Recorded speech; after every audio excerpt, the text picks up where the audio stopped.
Okay. Welcome back. This is AMAP on a single track at Brushy Mountain. I am at the Brushy Mountain. I don't know why they call it Brushy Mountain, because there's not a lot of brush around. A lot of trees, a lot of mud. Check this out. Look at that. That is just major mud. Major mud. It's just everywhere. There's supposed to be a hole there between the exhaust pipe and the frame, and there's nothing but mud. It's crazy. There's just mud everywhere. And look at this. This is my oil cooler, because this is an air-cooled bike. I sure hope that mud does a good job of cooling the oil, because there's no air getting into that. Oh boy. And I got my knobbies, my Dirt Shark tire. It's not doing too bad. I'm pretty impressed with the Dirt Shark. Alrighty. And it is natural disaster vlog time. Natural disaster. Natural disaster. I think there's a song called Natural Disasters. I'll have to look it up and see if I can. I can't sing it now, but. Alright, so. I gotta tell you. We've talked about hurricanes, we've talked about tornadoes and earthquakes, not in that particular order. But those are the things that are natural disasters that have happened in the United States that I have been a part of or have known, have talked to people. And all of the stories that I'm sharing, there are all first-person accounts.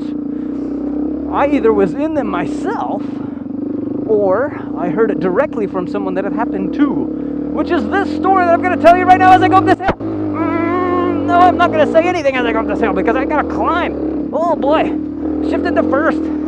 Okay, that's better. Alright, maybe I can talk. Maybe I can talk about that. Alright, a friend of mine, she was on a camping trip when she was a teenager, back in the 80s. I'm sure she had really big 80s hair. Because, you know, that's what they look like.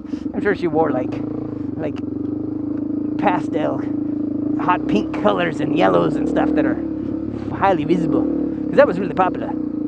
Anyway, she was on a camping trip. And they were on horses. And they were in Washington State.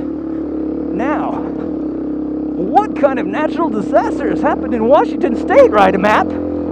I know, who would ask that type of question? Well, you gotta be fairly old if you know the answer, like me. You gotta be living from the 70s and the 80s. Oh my glory day, this is just nothing but rocks everywhere. I don't think I've ever been on a trail like this. This is awesome. It's just a bouncy, shaky. It's kind of, I should have been talking about the earthquakes while on this trail. But I've never been here before. So I didn't know that. Alright, so anyway, this friend of mine was on a camping trip with her family, and they had horses. Well, all of a sudden they heard these loud, crazy noises, and the sky turned black, and they're like freaking out. Freaking out because they have no idea what's going on. And if you're hearing crazy explosions and the sky goes black, what do you think would be causing that? Well, it turns out Mount St. Helens is in that area, right? And I'm not sure if they figured it out, but they're religious people. And the first thought they had was that this is the rapture, you know. Christ is coming back and we need to get somewhere. Well, after a while they figured out it was a volcano because of all the ash in the air and all of the major breathing problems they were having. And so I asked her, you know, what did you do? And she said, well, we put either bandanas or our shirts. Oh, I'm flooded. And they put it over there. No, I'm not flooded. I didn't have the switch on. It's good to have both, I tell you. Good to be a kick and a start. Alright, get some traction. There we go, get some momentum. There we go. Hey. See that? I was at the top. Oh. The kickstart still out. Okay, so. Sorry for that pause. That's the bailout. I don't want to bail out. We're climbing. We're going. All right, so